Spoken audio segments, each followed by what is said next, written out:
Bonjour à tous, je suis très heureuse d'être avec vous dans Métropole Hebdo. On fait le tour des actualités. Et avant Lyon et Paris, Grenoble s'attaque aux poids lourds des véhicules particuliers. Si les tarifs de stationnement dans les parkings en ouvrage de la métropole ont augmenté de 5% depuis le début du mois, c'est le double pour les propriétaires de SUV, même électriques ou hybrides, ou de voitures thermiques de plus d'une tonne 550. De par leur poids, ils sont plus consommateurs d'énergie. La production d'énergie à la production, produisent plus de pollution et entraînent des frais d'entretien supplémentaires là où ils passent, ce qui n'est pas pris en compte par les vignettes critères.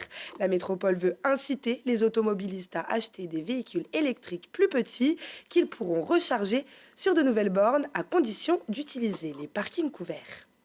Il s'agit, à compter du 1er mars de cette année, de majorer de 10% certaines catégories de véhicules dans les parkings en ouvrage. L'objet de cette majoration, c'est d'envoyer un signal pour désinciter nos usagers, nos utilisateurs à avoir des voitures très lourdes, trop lourdes, parce que ce sont des voitures aujourd'hui qui consomment plus, qui ont des phénomènes qui ne sont pas vertueux, notamment sur le plan environnemental, en termes de rejet, d'abrasion. C'est tout un ensemble d'inconvénients qu'il s'agit ici de mettre en lumière et donc de désinciter vis-à-vis de nos usagers et donc de nos abonnés, puisqu'il s'agit de pouvoir évidemment agir sur un segment de personnes dont nous connaissons la catégorisation du véhicule. Aujourd'hui, effectivement, nous pouvons estimer à peu près à 20% du nombre d'abonnés dans nos parkings en ouvrage qui pourraient être potentiellement concernés par cette mesure. C'est une tarification qui devrait inciter les automobilistes à utiliser des petits véhicules électriques peu lourds. Quand on roule dans une ville ou dans une métropole, on n'a pas besoin de rouler tout seul dans un gros SUV. La métropole de Grenoble est au rendez-vous de l'électromobilité puisqu'elle continue à déployer 14 bornes aujourd'hui, 254 nouveaux points de charge d'ici 2025. Et puis la métropole a mis en œuvre un schéma directeur pour l'électromobilité qui prévoit de déployer 1000 points de recharge d'ici 2030. Et si l'on ajoute les points de recharge privés rendus obligatoires par la loi LOM, ce seront 1800 points de charge qui seront disponibles dans la métropole d'ici 2030. La hausse des tarifs pour les véhicules lourds devrait générer 230 000 euros.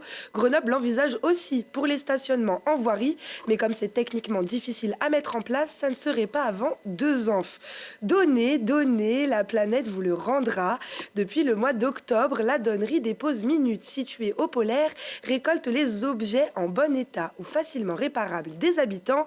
Une fois remis en état, ils sont mis en vente dans les boutiques solidaires comme Propulse, les ateliers Marianne ou encore Grenoble Solidarité. Voici les détails de Fanny Abraham. Acheter, utiliser, réutiliser pendant des années pour finir oublié et jeté, voici la triste vie de nos objets du quotidien. Quand pourtant 70 à 80% d'entre eux sont encore utilisables ou réparables.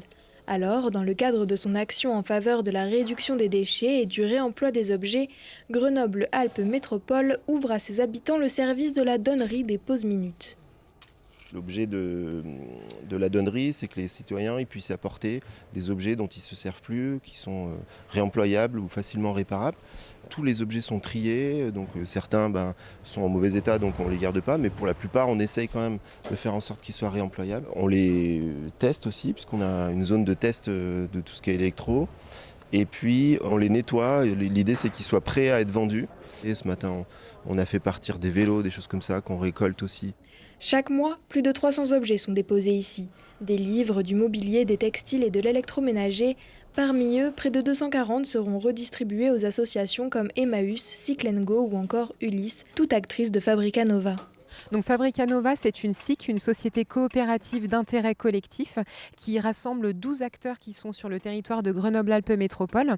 Grenoble-Alpes Métropole en fait par ailleurs partie et ce sont des acteurs du réemploi, de la réparation et le cœur de nos activités sont l'économie circulaire autour de l'insertion par l'activité économique. La donnerie des pauses minutes a la particularité d'être assez centrale sur Grenoble. Aussi, ce qu'il faut savoir, c'est que tout ce qui arrive ici peut après être récupéré par les structures membres de Fabrica Nova. Donc ce qui est amené ici partira de toute façon dans les boutiques de la métropole pour que les habitants et habitantes puissent acheter ces objets.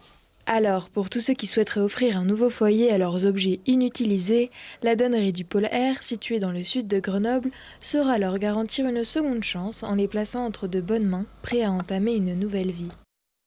Et dans 10 déchetteries métropolitaines comme à Échirolles, Champs-sur-Drac ou Cessin, de nouvelles caisses sont mises à disposition pour le dépôt de jouets, outils de bricolage ou encore les articles de sport, quel que soit leur état, des objets eux aussi acheminés ensuite vers le polaire. Métropole Hebdo, c'est terminé. On se retrouve chaque samedi à 8h50 et 20h40. Excellente semaine à tous.